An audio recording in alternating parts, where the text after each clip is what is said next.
Alors, voilà, pour ce tuto, donc pour démonter le filtre à particules, vous aurez besoin, en tout cas moi j'ai utilisé euh, deux clés à cliquet, mais c'est pour faire enfin pour les boulons du filtre à particules, hein, comme ça me permet de resserrer en ayant une clé à cliquet de chaque côté, ça va plus vite. Maintenant vous pouvez utiliser, j'ai utilisé aussi une clé à pipe, hein, c'est du 13, hein, tout ça c'est de la douille de 13. Puisque les boulons, en tout cas sur le filtre à particules de deuxième génération, peut-être que sur le premier aussi, c'est du boulon de 13. Donc une clé de plate de 16, ça c'est pour le collier, pour dévisser le collier. Et la clé à molette c'est pour le capteur, hein, puisque j'avais pas la clé adaptée, ça doit être du 19, quelque chose comme ça, je sais pas du tout en fait. Enfin je pense que c'est du 19, parce que le 17 ça l'est pas. Donc voilà. Ouais, y a pas... Et le marteau, alors le marteau, c'est uniquement pour donner un tout petit coup sur le collier, parce qu'il s'oxyde un petit peu, et c'est juste pour qu'il s'écarte, quoi. Hein. Voilà, c'est juste pour ça. Voilà, et bien évidemment, un Karcher.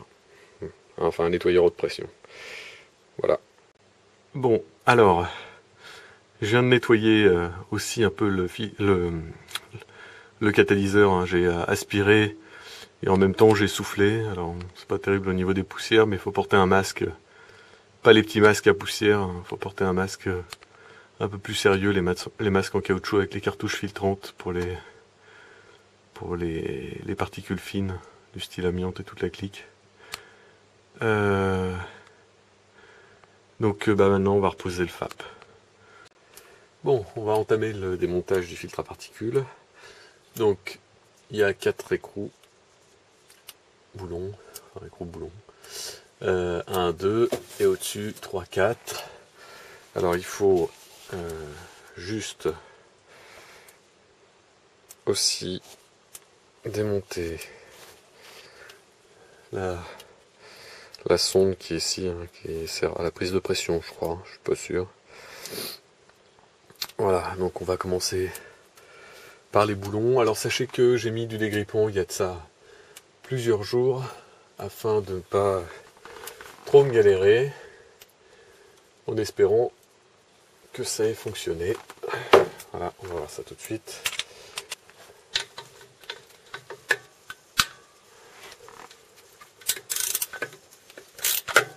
Voilà, bon, alors comme vous le pouvez voir, le dégrippant a fait effet. Donc pour celui-ci, ça va tout seul. Alors je sais que certains ont des goujons, c'est pas le cas sur cette voiture. En tout cas sur le FAP de deuxième génération, à première vue, c'est écrou boulon. Ce qui est pas plus mal, parce que les goujons c'est une vraie saloperie quand ça casse. Donc voilà, j'ai même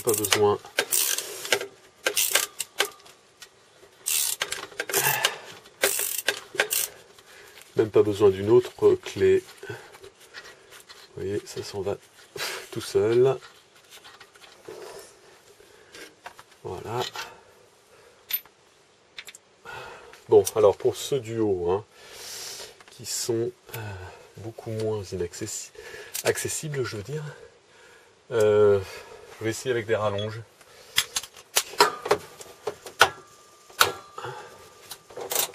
Voilà.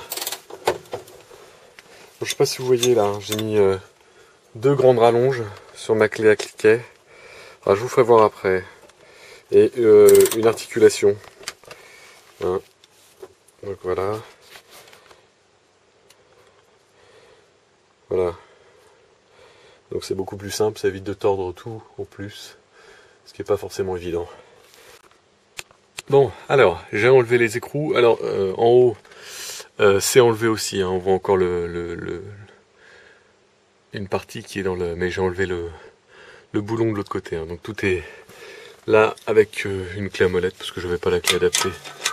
Je démonte. Donc, la sonde qui permet de prendre la pression. Voilà. Et ensuite, je démonterai le collier. Voilà. Donc je viens de désaccoupler le FAP du catalyseur. Alors on voit l'état un peu du catalyseur. Bon, il est tout marron. Il y a beaucoup de suie, donc j'enlèverai par la suite. Hein, alors, je pense que je vais pas y aller à la... Ouais, vous voyez, je vais pas y aller à la soufflette, mais plutôt par aspiration. Hein, alors, juste pour vous faire voir, parce que ça on vous le dit pas forcément, mais vous voyez, il y a cette partie-là qui rentre dans le tuyau du FAP. Alors c'est un peu la galère, parce que il faut exercer avec une main. Je vais vous faire voir le système. Il faut repousser l'échappement comme ça vers le fond, vous voyez, sur les pattes là, vous prenez appui, et avec l'autre main, il faut tirer le FAP de l'autre côté. Alors je suis un peu essoufflé parce que j'ai un peu galéré. Voilà, mais bon, une fois qu'on a le coup de main, ça s'en va tout seul. Je ne sais pas ce que ça va donner pour remonter, mais là, en tout cas, ça va. Voilà, donc je vais vous faire voir le FAP maintenant, à quoi il ressemble après 150 000 km sans jamais avoir été nettoyé. Voilà, alors, on peut voir l'état du FAP. On voit qu'il est noir, mais les alvéoles sont pas bouchées. Donc, à première vue, l'éolys est efficace. Donc, il n'est pas trop encrassé comme ça à première vue. Je pense que quand je vais le nettoyer, par contre, on va voir effectivement pas mal de crasse sortir. Voilà. Voilà, je vous fais voir l'autre côté. Comme je peux en tout cas. Mais alors c'est beaucoup moins encrassé. Hein. Je sais pas si on arrive à voir correctement. Voilà, c'est peut-être mieux comme ça. Voilà, on voit que c'est même plutôt propre. Donc je vais nettoyer en injectant par le haut, là, par ce côté-là. Et puis on va voir ce que ça donne. Mais pour un FAP qui a 150 000 km qui n'a jamais été nettoyé, je trouve qu'il est plutôt en bon état.